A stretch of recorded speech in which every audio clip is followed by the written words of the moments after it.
You must pay attention to this one thing when you are using the law of assumption, because this one thing will destroy your whole manifestation with the law of assumption. But before I'm going to get into the details, I'm going to introduce myself for those who know me and don't know me yet. My name is Trisha and I'm dedicated to help you become the best version of yourself and live and achieve that life you've always dreamed and desired of, because I truly believe that we can all have it and we all deserve it because the power lays within you. When it comes to that law of assumption, we always hear, what you should do, and, you have to assume it and use your imagination and all that kind of stuff. But nobody talks about this one thing that most of the people unfortunately tend to do, but which is really, really, really, really, really bad for your manifestations using the law of assumption. So when it comes to the law of assumption is a manifestation technique where you assume that what it is that you want is already there. And how you do that is you put yourself into a state of feeling that your manifestations are already done. So you are already at the end. You are feeling that what you would feel when it's already done. So let's say, for instance, you want to manifest your dream house. You don't think about your dream house. You don't think of the dream house. You think of you are in that dream house. You are living in that dream house. You feel yourself as if you are already living there. You feel the comfortness. You feel everything you would feel living in that house as if you are already there. That is the important part. And now what can sometimes happen, what nobody tells you, what nobody talks about, is when we use the law of assumption, we use two tools. It is your conscious mind and your subconscious mind. And what happens sometimes is that your conscious mind starts thinking logic. Your conscious mind will start to look for ways how it is going to happen. And your conscious mind will start being like, okay, but if I want this dream house, I need this certain kind of, this kind of amount of money. If I want the dream house means I need to work like 15 extra hours. If I want the dream house, this is all the steps required. And this is where you have to stop.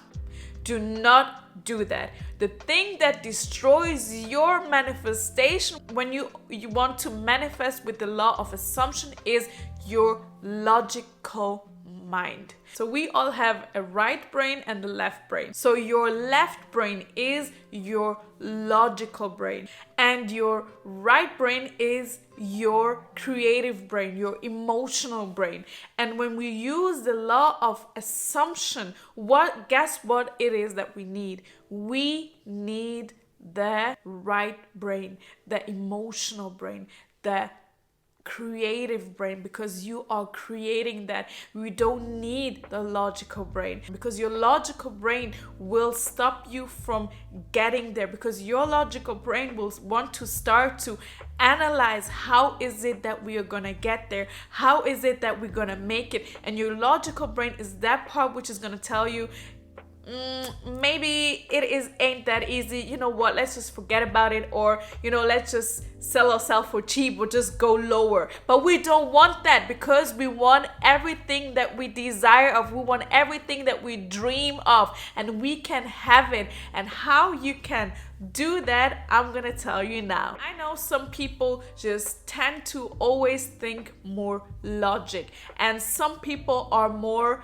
active in their creative and emotional brain. So if you are someone that tends to act more in the logical part, but even if you tend to act more in your emotional part, you can still use these tips I'm going to tell you now. You can train that brain, or you can strengthen that side of your brain. So I'm going to share with you 3 things you can do to, activate or strengthen that right brain of yours, so you can tap more into that creative and emotional side to manifest what it is that you want.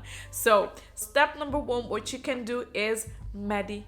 meditation, because when you meditate, you are putting yourself into a state of peace. So when you are at peace, when you are at calm, your right brain starts activating. And when you are relaxed, you are more receptive to your right brain insights. And your right brain is that what is meant for your holistic thinking. Number 2, what you can do is singing or dancing, or just music in general, I would say, because listening to music, singing to the music, or dancing to the music is required more creative. It requires your emotional side of the brain. It requires your imagination. When you just dance freely, it lets you start creating, start being in that creative mode, and the creative mode is given through your right brain, and your right brain is the brain that we want for the law of assumption, because imagination is where it starts. And as we know, feeling is the secret, and emotion is feeling. So that's why the right brain it is. And number 3 is something that I like a lot and is super funny, and you can just do it wherever you are, is use your less dominant hand. So I am right-handed, so I would use my left hand. So when you use your less dominant hand, you are activating the other part of your brain. You are having to be creative. You are having to figure out, okay, what can I do, or how should I hold my toothbrush, or how should I hold this pen? You are activating the creativeness. Let's say, for instance, brushing your teeth with your less dominant hand. This task, just challenges your brain to be active, to be creative, to find a way and a solution in a creative way for you to be able to do it. Let me know down in the comment section which one of these 3 methods to strengthen your law of assumption manifestation powers you are going to use this week. I am challenging you now that if you like this video, go hit the like button, the subscribe button with your less dominant hand. And for now, I'm gonna say thank you so much, and see you next time. Mwah.